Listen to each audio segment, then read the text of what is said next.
Yeah, so well, yeah, why don't you? Oh, oh, sorry, I forgot. I think I actually have to give you. Yeah, can you enable host. screen Yeah, sharing?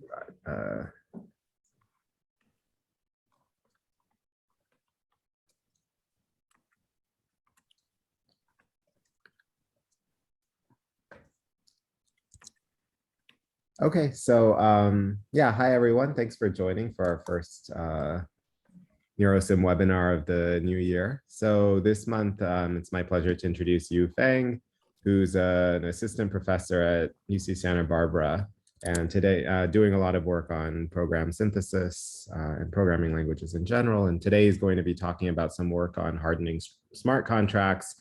And in particular, I think you'll say a little bit about how he uses machine learning to help make this work. So yeah, thanks for joining us, and I'll hand it over to you whenever you're ready. Thank you, everyone. Thank you, Oscar, for the introduction. So by the way, since I'm sharing my screen, so I might not be able to instantly monitor the questions on the chat window. So if you have any questions, which will be great if you can come up with questions during the middle of the talk, please just unmute yourself and then speak aloud. Okay. So today's talk, I will be talking about our recent work on smart contract security. In particular, so here is the outline of the talk. At first, I will give you guys a very brief introduction and motivation about smart contract security, and in particular, integer overflow in Solidity in general. And after that, I will introduce our first system, which is called Sol-type, a refinement type for Solidity, which just appeared at Popo this month. And then in the second half of the talk, I will be talking about CIDR, an ongoing project, which allow us to learning contract invariance using reinforcement learning. And finally, I will wrap up the talk with a few potential directions and open problems. And again, so if you have any question, just feel free to unmute yourself and then interrupt me, okay? So none of those work will happen without my PhD students, as well as my collaborator at UT and Microsoft Research. So first, probably for all of you who are not familiar with smart contract blockchain, so I think the only key takeaway message is you need to get from this talk is that so smart contract blocks are insanely expensive, in the sense that because of the financial aspect, every smart contract is actually holding a bunch of financial assets. For instance, a very famous bug in I think 2018, which is called batch overflow, which is essentially a variance of integer overflow, will allow the attacker to create trillions of Ethereum tokens in the middle of nowhere. And so, by the way, so the price of Ethereum token today is actually over around $3,000. So which means that you can literally become the richest person in this world by just exploiting smart contracts. And there's a lot of financial token there on stage. And what's worse, and that makes smart contract security even more emergent, is that smart contract bugs are extremely difficult to fix, in the sense that so every smart contract, once you deploy that on the blockchain, they are actually become immutable, in the sense that there was no way you can actually fix your code. And so that's why it's extremely important to ensure the robustness of your smart contract before you actually deploy that to the blockchain. And so in this work, we are particularly focusing on a smart contract written in Solidity. And so for the rest of the talk, I just want to give you a very, very basic background, since you all from the PL communities. So Solidity is a programming language that is static type, that is used for written over 90% of the Ethereum smart contract. And it's an imperative language with object-oriented features. And so every smart contract is just like an object that you define in Java or C++. And then for every contract, it's defined persistent data, which is called storage variable, and which you can think of, they are fields or member of your object.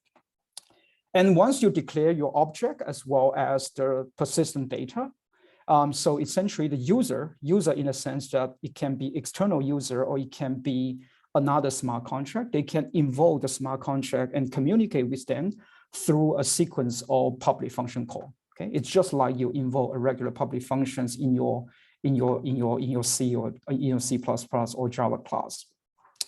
And so within the smart contract written in Solidity, it turned out that one of the most common and prevalent vulnerability is actually our familiar with integer overflow.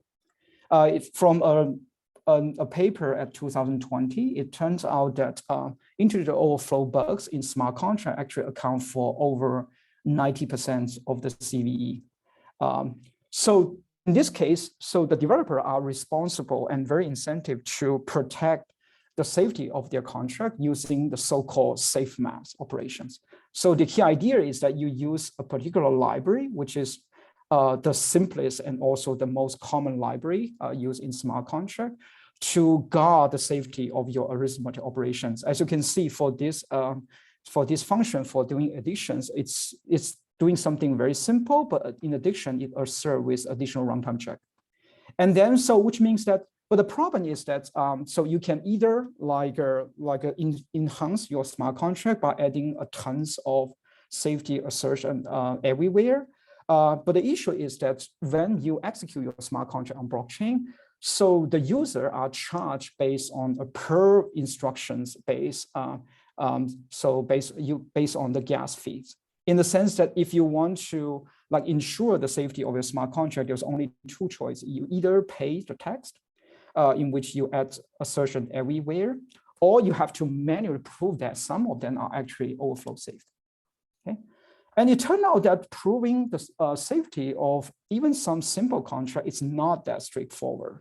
Okay, for instance, let's take a look at this simple example in which we have an example token, and for this example token, you can think of it like an online virtual bank, in which you define the owner of your bank, and then you define unsigned integer correspond to what's the total amount of token that it's owning by the current bank. And what's important is that you also have a mapping, which is a data structure that map every address into their corresponding balance, okay, which is essentially a mapping of unsigned integers. And then where every user's address will be mapped into their corresponding balance. In this case, you will have a lot of a function that is going to operate over those so-called storage variables. And then here we have, I'm just providing a very simple function called mint functions. And what this function is doing is essentially allow the owner of the bank of this token. That's why it is tracking at line 12, it is tracking whether the current owner, the sender of the function, the caller of the function is actually exactly the same as the owner. If it's so if you're going to perform a safe additions at line 13. And by the way, here, line 13 is safe because it's using the safe map library, which I just introduced earlier. Okay, because of every time you call this function, it's essentially going to guard it by an additional assertion. And so after that, in addition to update the toad storage variable, so you also need to update its corresponding balance that holding by the BAL, the mappings data structure. So in this case, as you can see here, the programmer is actually using an untracked additions, okay, which is potentially unsafe. So, but what I would argue is that this operation, despite the fact that it is untracked addition, it's actually safe.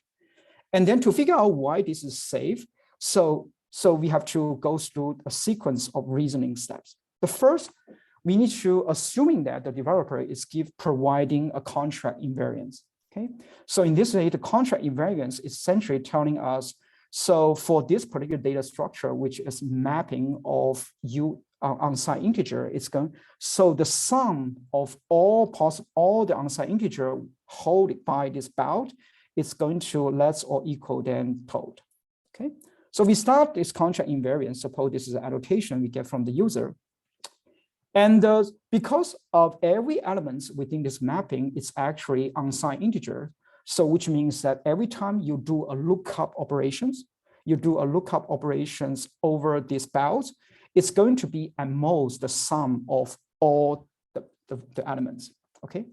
And then this is the second step. And finally, based on the arithmetic, the safe map operations, the assertion that I showed you in the previous slide, we know that line 13 is actually safe because the programmer is actually safely use a safe math operations, which means that this is always going to guarantee that when you do a plus between total and the amount, it's always going to be like overflow safe. Okay, so in this case, so by transitivity, you can actually reason about that. So this operation is actually safe because this total is going to greater or equal than the sum of balance, and then the sum of balance, sum of bow is also going to greater or equal than every individual value that you just look up. So by transitivity, we know that. So when you do the plus operation at this statement, it will never overflow. So that's why in this statement at line 14, you don't need any overflow checks. But the problem is that in order to discharge the overflow checks, so the developer has to perform a sequence of reasoning steps, and it's extremely difficult for them without expertise in verifications. First, they need to specify and validate a valid contract invariance, which is used and be useful for perform the reasoning that I showed you earlier. And then second, even if they happen to provide the correct contract invariance, they still need to use this contract invariant to reason about integer bound and quantifying whether a particular operation is actually indeed safe or unsafe. And this is going to be extremely difficult if the operation is performed over complex nasty data structure, which is very common in Solidity smart contract. Okay. Sorry, just before, for your example, this contract invariant, is that something that's imposed on the data structure, or is that something that you have to also prove? Yeah, so this is something you have to prove. Oh, okay. And I will show you. So in this case, I will first give you an example in which, in this case, you have to manually provide a contract invariance, and then I will tell you how to automatically infer this contract invariance. But no matter you manually provide a contract invariance or you automatically infer, you have to prove that it's indeed a contract invariance. And then, so I will talk about what do I mean by a valid contract invariance in the next slide. Great questions. So our key contribution in this work is that first we propose a sort type, a refinement type system for reasonable arithmetic safety in Solidity. And in particular, our type system is based on liquid type. And then in addition to liquid type, we specify contract invariant that involve complex relational algebra style operation, such as sum or min max operations over a complex data structure in a user-friendly way. And then, so in addition to the refinement type system, we also develop a solid prototype inference tool that can automatically infer contract invariance even in the presence of unsafe arithmetic operations. Okay, and so here I'm going to go over the key idea of the tool using the same example that I mentioned earlier. Okay, so if you remember the example that I showed earlier, so the first step we do is to turn the original source code into its corresponding intermediate representations, the Minisaw languages. Okay, as you can see, the languages that is written in Minisaw is going to ensure that the original contract it's going to be in SSA form, okay, static single assignment. And then second, every time you perform an update over complex data structures such as map of struct, so we are always going to turn them into its equivalent but immutable versions, in the sense that every time you perform an update over the original mapping, this bel1, what we are doing essentially, we are going to update the value on bel1 and assign into a new version of bel, which is represented as bel2. Okay, so that's the second difference compared to the previous original source code. So the third one is that motivate by the fetch commit mechanism from low-level liquid type at POPO 2010. So we also leverage the same mechanism in the sense that at the entry point of every method, we have a fetch statement. And this fetch statement will allow us to simultaneously retrieve all the values of the storage variable. Okay, In this case, we have three storage variables: owner, bound, and told. And so essentially the fetch statement allow us to essentially retrieve all their current values simultaneously. And then the commit statement allow us to, because those stored variable will get updated in the middle of the body of the contract. So of the method in here, the main functions. So which means that at the end of the day, so we also need the commit statement to update the storage variable with the new value it's corresponding to. Okay, for instance, in this case, we are not actually modifying the value of the owner. So which means that you just return the original value of the owner, but we do update the value of told as well as the bound. So that's why those values need to be commit simultaneously. And the reason we want to use the fetch and commit mechanism is because it's actually relevant to the definition of the contract invariance, in the sense that a contract invariance, they only need to hold at the boundary of different method call. So in the sense that when we check contract invariance, we only checked at the beginning of this fetch statement, and we check the contract invariant hold or not at the commit statement, but we don't check that in the middle. So the idea is that, so it actually allowed the contract invariant to be violated in the middle of the method execution, but as long as it holds at the boundary, so we are fine, okay? Which is very similar to the idea of the original paper, but they are applying for the loops, for the loop body, okay? So first, sorry, I have another quick question. Just in terms of the execution model, I mean, is there concurrency that we have to worry about, or does everything, we can assume everything happens atomically here? We assuming that everything happened atomically. Okay. Okay, and is it possible that smart? I mean, I would imagine that things are happening concurrently. So is there some check that in Ethereum that makes sure that things are? So that's something that's essentially relevant to the future word that I mentioned, in the sense that, so right now for smart contract, for the contract invariance, so we only restrict ourselves to the scope within a particular contract. But if you have to reason about like a multiple contract, which will involve like a contract invariant that state the property of those concurrency, like a lot more complicated than what I propose right now. Nice. Okay. Good question. Okay. So the first step, we turn that into minute sort. And then, so after that, we generate its corresponding type constraint. Okay. So in this case, we have to vary about two kinds of constraint. So the first constraint we need to deal with is that, assuming that we know the contract invariance. Okay, so in this case, the contract invariance is going to be written in liquid type. So in terms of type annotations, in the sense that what it is saying is that bound is a mapping of integer, but it's not random mapping. It's actually a mapping in which if you sum all the unsigned integer, it's going to less or equal than told. Okay, so given this particular contract invariance, what we want to do is that we are going to perform reasoning over this method. And then the first thing we do is that we are assuming that, so because this is annotation that we attach to bound, so it's going to share the same annotation for bound one, okay? And then as you reason about every single statement within these functions, we are going to generate so-called guard predicates.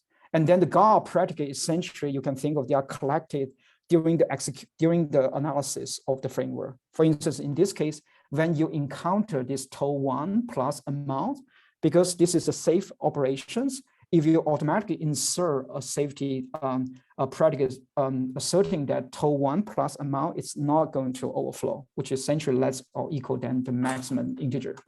Okay. And because similarly, because you assign this whole expression to toll2, so the toll2's type annotation is also going to get changed, in the sense that, so toll2 is going to be a refinement type, in the sense that it's going to be uint, and whose value is going to be the sum of toll1 plus amount. Okay. And then finally, we also need to make sure that every time you do a lookup, for instance, when you do the lookup, by indexing the bound one, you want to make sure the value is also going to be bounded by the sum of the entire mapping. Okay, this essentially formalizes what I say in the previous slide. And then finally, the property that we are going to track here is that we want to prove that so this expression, this operation is actually overflow safe, which means that what we want to generate is essentially a subtyping constraint, which will turn into implications, asserting that so the refinement type of this whole expression is going to be the subtyping of an expression asserting that the value is not going to overflow. Okay, and then so this whole overflow checking is going to turn into a gigantic formula in which whose validity can be proved by an off-the-shelf constraint solver. So for this, so what we see is that so if you give me the contract invariance, and then we can use this invariant to prove that this overflow check is indeed safe. But as Oscar mentioned, at this time, we only finished the first step. We only finished the first step because so even with the contract invariant, we can prove that this overflow safe. We still need to prove that this is indeed a true contract invariant. And then the definitions of the true contract invariant is that it has to hold at the boundary at the method call, which means that so every time when you enter a particular method, this mean functions, we have to ensure that the contract invariance hold at the beginnings. And it's actually indeed hold because this, if you call the sum, if you show the value of bow one, it's actually indeed the sum of bow one. It's also always going to be less or equal than toe one. Okay. And then what we are going to do is that, so through the propagations or reasoning process that I showed in the previous slide, we can know that the type annotation for bow two, it's going to be Boolean a very complex expression. And then one of the important part is that the sum of all the unsigned integer in bow two is going to be the sum of the original versions, which is bow one, minus the old value, okay, which is the bow one doing the lookup, and plus the new value. And then the new value is going to be bow one plus indexing with message sender plus amount. And then again, so you generate another subtyping constraint, which essentially corresponds to checking the validity of this contract invariance. And we have to make sure that it's actually whole at the end of the method called, which means essentially what we do, essentially we generate a subtyping constraint saying that, so whatever this bow two is going to be, it has to be implied the contract invariant, okay? And then again, we turn that into an SMT query whose validity can be confirmed by an off-the-shelf constraint solver. So at this point, we prove that the contract invariance is indeed a very contract invariant. However, at this time, so we prove arithmetic overflow safety, and we also show that the contract invariance is indeed valid. But still a caveat in the sense that as the user or developer, they still need to manually provide the contract invariance. So which is very tedious. So our next step is essentially perform type inference such that we can automatically infer such kind of contract invariance. But the problems of this using an off-the-shelf constraint solver like a constraint Hong solver for doing this kind of task is that, so in our case, it's a little bit different because as you can see that, so if this operation is unguarded, which means that this arithmetic operation is actually unsafe, which means that the type inference, if you just use off the shelf like a type inference like tool like Liquid Haskell or similar tool, so it's going to like fail the contract invariant because it actually gets stuck at the very beginning if this operation is unsafe. So which means that, so what we need is actually a type inference engine which can work even in the presence of unsafe operations. So which means that what we really want is for us to infer a contract invariant, to have a type inference engine that infer a contract invariance such that it's indeed a true invariance, but also it's try to like maximize all the overflow safety query, okay? Which sounds like an instance of maximum Hong constraint solving. But since we don't have an off-the-shelf solver that can allow us to do that, so in practice, we implement our greedy algorithm, which allow us to achieve like a non-optimal contract invariance in practice. And I'm not going to jump into the details for the sake of the time.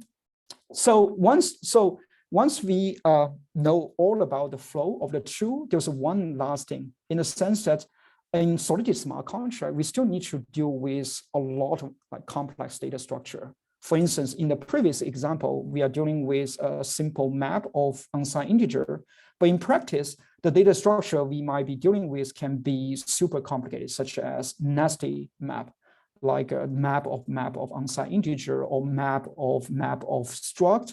So which means that, for instance, in this case, if you change your data structure into map of unsigned integer, so essentially the contract invariance you really want is actually a double sum over this account data structure, and that it's bounded by toad. But the problem is that how do we specify such kind of operations in our refinement type system? And then how are those sums being used when you do the lookup and update operation? Okay.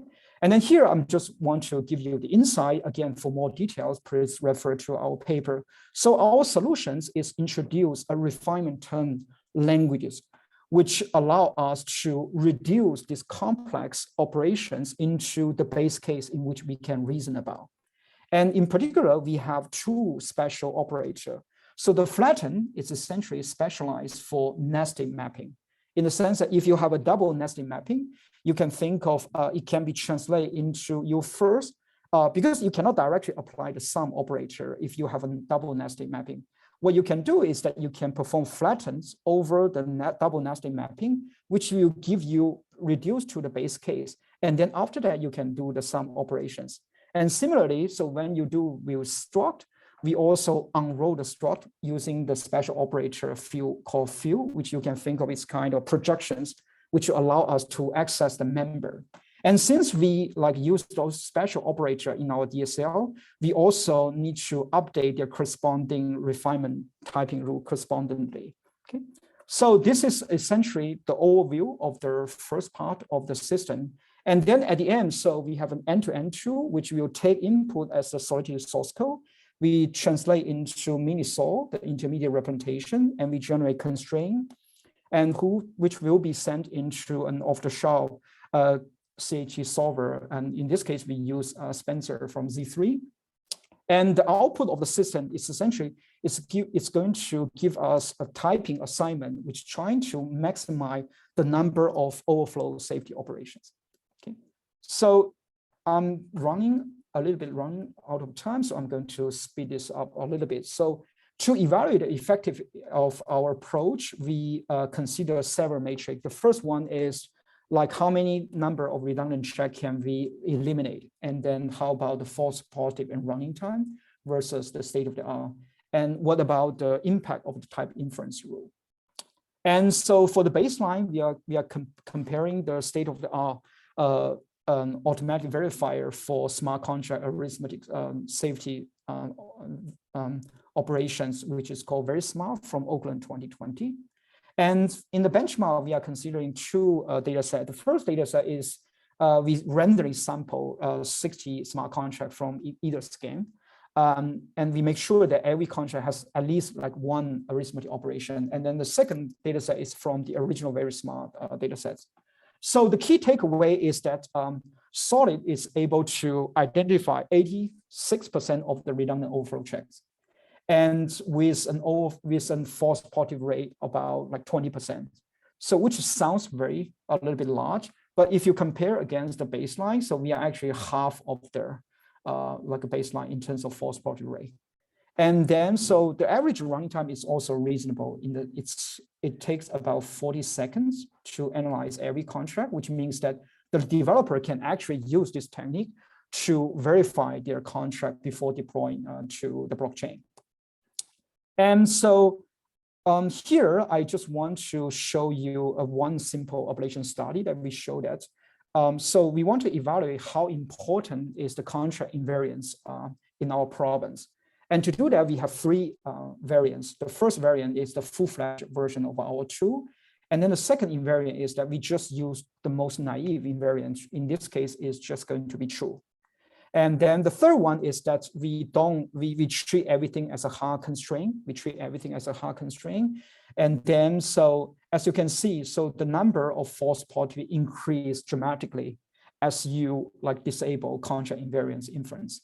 And then, so the takeaway message is that contract invariance is actually an important aspect for proving arithmetic overflow safety in smart contracts. And then in order to develop a useful tool for the developer, it's very important to have the notions of solve and hard constraints such that they can be used to optimize the operation they care about. Okay, so I'm going to skip some of the result because of the time. So right now, is there any questions so from the audience before I jump into the second part that is relevant to machine learning? I had one kind of high-level question. So you said that, I guess there's this max optimization problem going on. Is that right? Yeah. Why? I guess I didn't follow why you would, like, why you can't, why you have to optimize instead of just trying to prove everything that you can. Like, what is the trade-off? So what we are doing actually, it's actually like a greedy style that you mentioned, in the sense that it's actually an iterative approach in the sense that we try to prove as many as we can. It's actually like a greedy algorithm that you mentioned, because there's no such kind of max CHE solver in which we can call. Well, I was more wondering, just like forgetting about how you solve it, but in terms of the objective, I think I missed that. Like, what is it that you're optimizing over that, like, if you, I mean, usually if you're optimizing, that means that if you choose something, you might prove one, but not the other. But then if you use a different choice, you'd prove the other one, but not the first one. So why would that happen? Oh, so in this case, you can think of, so you have a smart contract, right? You have a bunch of arithmetic operations, and some of them are indeed safe, which means that you don't need to insert any runtime check. But some of them are actually indeed unsafe, so which means that you have to insert runtime check. So right now, the question becomes, what's the minimum amount of runtime check you should be inserting? So that's the goal. We try to optimize. And again, we don't have optimality guarantee. It's like a greedy. Oh, I see. So the runtime check, you could insert it at different places to, okay. Yeah. For instance, what's the most naive way? Most naive way, you insert everywhere, right? That's the safest. But you have a cost. Because of those additional overhead, you have to pay the tax that I mentioned earlier. Okay. Any other questions? Any other questions? Okay. So where we are, in the sense that first, like the system is quite effective, but unfortunately, so it still suffer like performance problems. For instance, if we actually look at the profiling result of the system, it turned out that 60% of the time is actually used for infer contract invariance. And so not just in terms of performance, and it's also in terms of precisions, in terms of those false positive that we cannot prove. They are supposed to be safe, in which you don't need any like a runtime check, but our tool cannot prove that, because so in that case, so our the CHE solver that we are using like end up with a very weak invariance. So in this case, it will be just true. And so using those invariants, so we cannot prove a lot of operations. And then the third one will be like, which is very annoying, is about automation, in the sense that, so for a lot of like simple in terms of the shape of the invariance or in terms of the complexity of the contract. So like the tool can do that automatically for you, but for any non-trivial like contract invariance on every non-trivial contract, complex contract, there's still like some manual effort to annotate those contract invariants. So now the question is that, can we eliminate those overhead and the limitation completely? So that's relevant to the second part of the work, which is called CIDR, learning contract invariant using reinforcement learning. So what we do here is that in order to understand the problem setting, let's review the previous system quickly. Okay, so this I think also relevant to Oscar's questions. So here, so this is how we perform type inference in sort type. So what we do is that, given this particular contract, okay, on the left-hand side, as well as the term languages that we define, the refinement term language that we define on the right-hand side. So what we do here is that we introduce a set of second-order variable v, okay, representing unknown annotations, because those are the annotations we want to automatically infer, as opposed to bothering the user. So we essentially like introduce a bunch of second order variable that return unknown annotations. And then the scope and the scope of those variable will be constrained as we insert our like a runtime check. For instance, we need to insert assertion stating that so this arithmetic operation should be overflow safe. And we also need to insert that, which is correspond to soft constraint in the sense that some of them could be unsafe. Some of them can be safe, some of them can be unsafe, but we don't know. That's what we try to query the solver. And then in addition to overflow safety check, we also want to assert that all those contract invariants, they are actually valid in the sense that they have to hold at the boundary of each method call, which means that they have to hold at the very beginning of every method. It has to hold at the exit point of every method. And as you can see, it turned out that the whole system bottleneck is actually depending on our backend constraint Hong clause solver. And so, which essentially like restrict both our performance and their precisions. So the key idea is that we want to completely get rid of these limitations by formalizing the problem of invariant generations using program synthesis.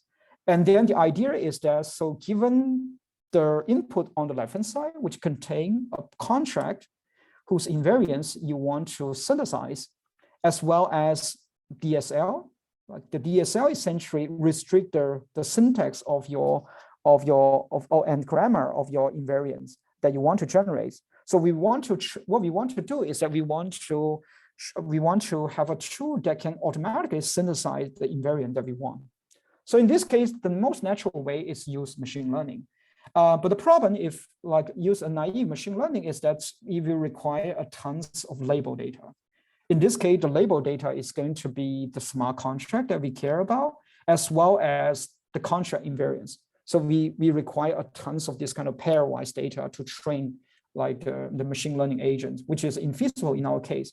So to mitigate this problem, we use reinforcement learning in the sense that you can think of the higher idea is that you let the agent to interact with the verifier. And then in this case, the verifier will be the sort type system that I introduced in the first half of the talk. And then the verifier is going to give you feedback, and hopefully you can use this feedback to like become smarter and smarter. And formally speaking, we formalize this problem as a Markov decision process, whereas the state contains two elements. The first element is the original program that you care about, as well as the contract invariant. Okay. At the very beginning, so you get an empty contract invariant, which essentially corresponds to a question mark. And what you want to do is that you want to gradually expand or refine your contract invariance at every single time step. Okay. For instance, in here, by taking an action, so essentially what you are doing, essentially, you pick a production rule from our refinement turn languages, in which I showed you earlier. So you pick a production rules in our refinement turn language, and then using the production rule to refine your contract invariant, your partial contract invariant. For instance, you start with a question mark, and at time step t, you choose the less or equal operator. Okay. And then at every time you keep this process by taking an action to refine your contract invariance until you reach a final state. And what do I mean by a final state is that it has to be a concrete contract invariant without any hold, in the sense that you don't need to make any decisions at this moment. Okay. But in this case, we are not just looking for arbitrary like contract invariant, right? So we are looking for contract invariant that is indeed valid, in the sense that it has to hold like a between method boundary call. And we also look for contract invariant that is going to be useful in the sense that they should be proving as many like arithmetically oversafe operation as possible. So that's why, so in order to address this problem setting, we also define a special but very simple reward function. And what this reward function is showing at the bottom is that, so during the process, when you propose a contract invariance, if this contract invariance is going to violate any hard constraint, here the hard constraint meaning that like it's a formula that doesn't even hold like at the method boundary. In this case, meaning that it's not an actual contract invariant. So in this case, you just give 0 as a revolve.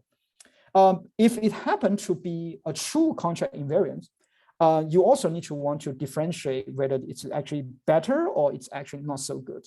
So in this case, so it's going to quantify by the second part, in which we try to count the number of soft clauses that are being satisfied, which essentially like you try to encourage the agent to explore invariant that satisfy as many contract arithmetic safety operation as possible. And then, so what we try to do is essentially, eventually we use policy gradients to optimize the revolve during the training phase, and hopefully the policy that generate during the training phase can be generalized across during the testing phase.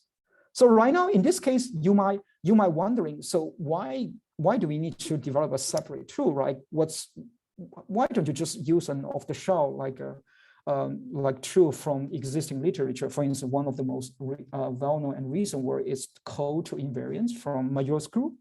So the idea is that they use reinforcement learning to learn loop invariance, and then the biggest challenge here is that, so in our case, we have to encode the graph on the left-hand side, also using a graph neural network. But the problem is that, so the contract we have to deal with typically very large. It contains like a couple thousand lines of code, which contain hundreds of nodes and tens of thousands of edges. So if you use this kind of naive representation to train the network, as I show you later in the evaluation, it's going to be extremely difficult to converge. So that's why we come up with our own like representations. So before we talk about the representation, I just want to give you a very brief insight about intuitions. So because before we actually come up with this idea, we meaning that my student and myself, we actually have to like manually look into hundreds of smart contracts and then try to figure out the contract invariant by ourselves. And then the key insight is that as a human, when you look at those contract invariants of a particular program, which may contain hundreds and thousands lines of code, you are actually not reading every single line, right? You are not actually reading every single line. So typically, you know what are some fragments or what are some operations that you care about. And typically, you're just focusing on a very tiny subset of the fragments. And then you try to induce the correct contract invariance manually. So now the question is that can we like leverage the same insight for the agents in which we are going to train? So the key idea is that we propose a new graph representation called arithmetic dependence graph, which is very simple in the sense that every node corresponds to a variable. So the variable can correspond to storage variable and can also correspond to local variable. And in addition to node, we also have 3 types of edges. So one type of edges, which is very standard, which is essentially depending on data flow dependencies. And the second and the third type of edges, which is a little bit specific to the current problem, in the sense that we differentiate 2 types of edges. One is incremental edges, and then the second is decremental. Because when you have arithmetic operations like the one at the following, right? So when you update a storage variable, you're actually trying to subtract a value from those storage variable. And then similarly, when you do a min function, you are doing the opposite in the sense that you are trying to add additional value on this. So to do that, so essentially we use 2 types of edges to represent some fine-grained information in the sense that in addition to data flow dependencies, we also differentiate whether a particular edge is trying to decrease or increase the number of storage variable. Okay. And so at the end, so this is the end-to-end picture of the infrastructure for CIDR. So what we are doing here is that, so given a particular Solidity smart contract program, what we do is that we apply the graph representation that I mentioned earlier in the previous slide. We turned into a compact graph representation, graph representations. And this compact graph representation is going to encode it using an off-the-shelf graph neural network. Okay. And this is just part of the state, because as I mentioned earlier, so the definition of a state in our problems contain 2 parts. It's a pair of elements. First part is the program, and then the second part is the invariance you are working on right now. So which means that in addition to the graph representations, we as timestamp 0, we also need to specify the contract invariance. So at the very beginning, it's going to be an empty contract invariant, which just represent as a whole. Okay. And then this information will be encoded using a GRU. And then those two information will be fed to a decoder, which is essentially a feedback forward neural network. And then the neural network essentially will be spit out the next times the action that we should be performing. So in this case, it's going to be less or equal. And then we keep like the same process iteratively until the agent was able to spit out all the typing assignment, Okay. So I'm not going to jump into the detail of the algorithms. So now let's directly jump into the evaluation. So how does CIDR compare against existing tool? And then how effective is the graph representation that I mentioned earlier? So in this case, our tool is essentially using Solid as the backend verifier, because in order to train the agents, it requires an oracle, which is essentially the Solid system I present in the first half of the talk.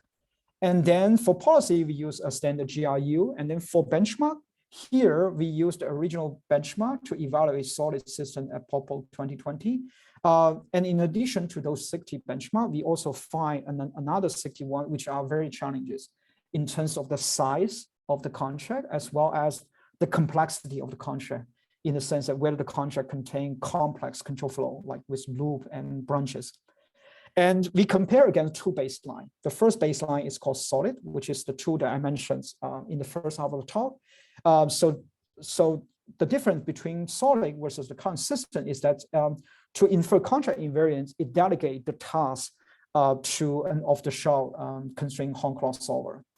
And in addition to Solid, we also compare against Houdini-style template-based approach, in which you have a set of template, and then you try to instantiate like each template one by one, and then you try whether they are indeed contract invariant that you're looking for.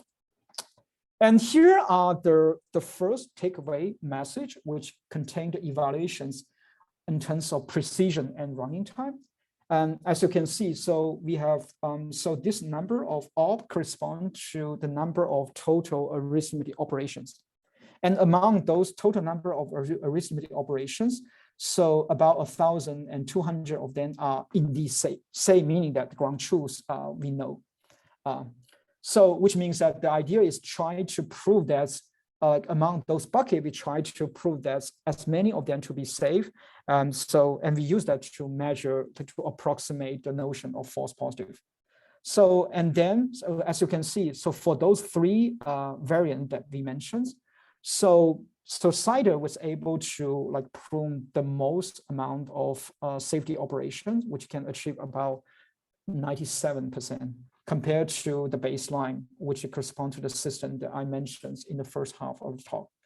So it's not just going to affect the precision, because it can actually discharge over 90% of the arithmetic overflow check. It's also like speed up the performance, end-to-end performance of a tool dramatically, because previously in the first system I proposed, so the system ended up with spending a lot of time messing around with the contract. And then in order to infer the actual contract invariance using the constraint Hong Kong solver. So in this case, since the CIDR using reinforcement learning approach, it can always propose, in a lot of cases, it was able to propose the right contract invariant with a very, very good ranking, in the sense that most of the ranking, the correct solution is actually in top 3. So that's why it actually completely skipped all the verification procedure that you need to do, like if you use a off-the-shelf Hong Kong solver. So that's why if you look at the median, it's actually like almost like 10 times faster than the baseline. And not just it's effective in terms of precision and running time. So we also evaluate the effectiveness of the graph representation that we mentioned, that we introduced in the second half of the talk. So here, the figure on the left-hand side corresponds to the loss function. and then the lower the better. And the x-axis correspond to the number of episodes.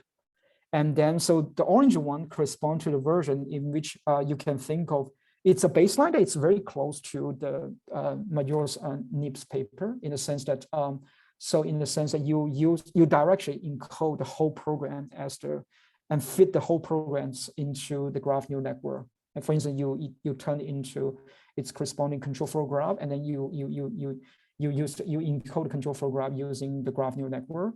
And then, as you can see, within like a finite amount of computation power, it's a very, very hard time to converge compared to our version using the abstract arithmetic dependence graph. It's not just like a faster in terms of training time, it's also more generalizable if you look at the end-to-end performance. If you look at end-to-end performance, so CIDR was able to doing 10% better compared to a naive baseline. So the takeaway message is that our our arithmetic dependence graph is very useful and effective during the training as well as the testing phase. So that's essentially conclude the second half of my talk. And so, as Oscar mentioned earlier, there's still tons of open problems and ongoing like issues that we have to deal with. For instance, as you can probably observe, that most of the work that we have been doing so far is intensively focusing on arithmetic overflow and underflow checking. And there's a lot of other issues like reentrances. When you have to deal with reentrance, you have to reason about like not just one single execution, you might have to like reason about multiple executions. You might also need to reason about like a complex property such as temporal property and functional correctness. So in that case, that will make the shape of the contract invariance a lot more complex. And so not just like within the property level. So like when you have a contract, and so what we have been working on is mostly about single contracts. But when you have to reason about like some financial system, like decentralized financial apps, which typically involve like 20 or 30 contracts. And in those cases, the communication among those contracts is going to be a lot more complicated. And then the shape of the contract invariance is also going to be complex too. And finally, so right now, so what we are doing is kind of offline learning approach, which is relatively straightforward in the sense that you train a policy offline by running on a set of training data, and then you use that to testing on your during the testing phase on C smart contract. But it's very likely that so the policy might not doing quite well during the testing phase. In that case, we might also like want to refine this kind of policy on the fly, because when you're actually testing your policy during the testing phase on this contract that you've never seen it before, you actually get some feedback from the verifier. And then how do you leverage this kind of a verifier feedback to make the converging like more faster? That's also like another open problem. So that concludes my talk. And then, so thanks for listening. And I'm happy to take any additional questions from the audience. Thank you. Yeah, thanks so much for the great talk. Yeah, are there any questions? I guess we have a few minutes. I just have a quick question.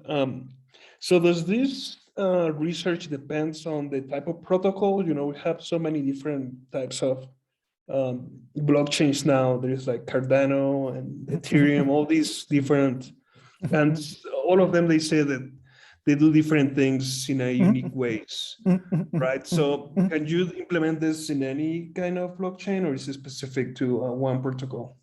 Oh, so this is actually not particular like tied to any protocol in a sense. I think what you mentioned is essentially like referring to the decentralized financial app that I'm mentioning, in the sense that so I quantify all of them into the category of functional correctness, because in your case, for instance, every decentralized finance, they might maintain their own protocol, like protocol in the sense that you have a gigantic app which contain many individuals, and then every individual corresponds to a smart contract. And then you define the protocol about how those smart contract individuals should be communicate with each other.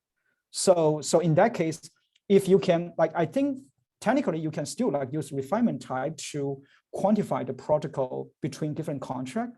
But the problem is that automatically infer the invariants like that are relevant to those protocols is going to be a lot more challenging because each individual protocol is different, right? And then how are you going to like learn a policy that is going to generate into protocol that you never seen before? So that's why like I believe that we need some sort of online learning approach to deal with sophisticated cases like you mentioned earlier. Great question. Great. Thanks. Mhm. Any other questions? Yeah, I guess I was wondering how the inferred invariants compare to handwritten ones. So I don't know if you. So you mean the quality, or you mean the, or you mean so like the like yes, they are invariant, but they might The be, quality. I mean, how much, like, are they better than, say, manually annotating, or? yeah. So what we observe is that the invariant that we infer is actually sometimes simpler than the invariant written by human. I see. Yeah, we didn't show that in the paper, but like because when we manually write the invariance manually, it's true invariant, but it doesn't necessarily need to be suboptimal. For instance, in some invariant, we actually use conjunctions to conjoin a bunch of arithmetic, a bunch of like Boolean formulas. But in several cases, it turned out that a lot of conjunctions of the clauses is actually redundant. In the sense that even without those actual clauses that you just conjoin, you can still use the invariance identified by the agent to prove the same amount of overflow safety. Yeah, that's cool. So yeah, thanks again. I guess we're at time, so we should probably. Okay. Yeah, thanks so much for taking the time to join us. Yeah, thank you so much for inviting me. Okay.